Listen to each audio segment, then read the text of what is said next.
Ah bah John, l'Africain blanc.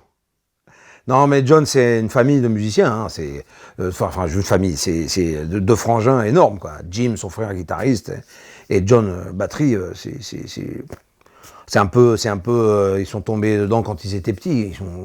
La première fois qu'on les a entendus au Baiser Salé, ils avaient, je pense que Jim il devait avoir 16 ans.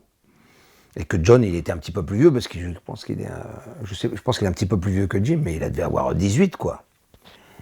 Et bah, ça a été une claque parce que voilà quelqu'un qui joue comme il a envie, avec un instinct énorme.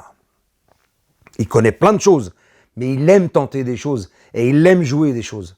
En plus, il s'intéresse vachement à la percu, au djembé, à toutes ces choses-là. Donc, il a un vrai langage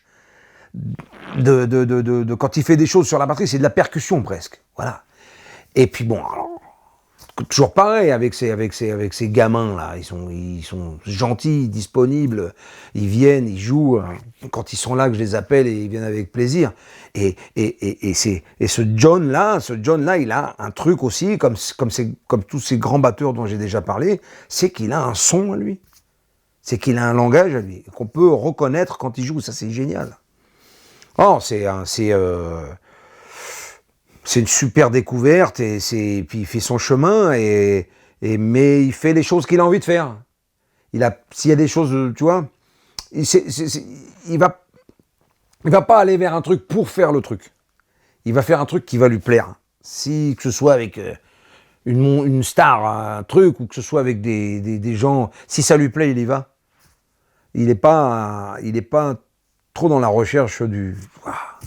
Mais toujours un kiff, quoi. On a fait dès qu'on peut, on joue ensemble et puis pareil, c'est ce qu'ils viennent à la jam, même si on fait pas la jam ensemble, s'ils sont dans le coin, ils viennent, ils jouent, ils s'éclatent. C'est toujours un plaisir pour moi et toujours, je le dis souvent, mais c'est vrai, mais un honneur de voir ces gars-là monter, prendre un verre et avoir envie de faire un morceau avec nous. Voilà, ils sont toujours là. Et puis bon, pareil, il a une place importante, et puis je pense qu'elle va être de plus en plus importante. C'est mérité, hein. Daniel Roméo, c'était monstrueux, c'était extraordinaire. Je me retrouvais dans un truc, je crois qu'il y avait même Sylvain Luc, je crois qu'il y avait Sylvain Luc qui était là encore. C'était magnifique. Et là, je me suis retrouvé à faire un concert avec Paco. Et là, bon, voilà, quoi. Quand t'es percussionniste et que t'as la chance de jouer avec Paco aussi, c'est... Alors, on n'a pas fait de jam ensemble, mais il est incontournable, quoi. C'est Paco Seri.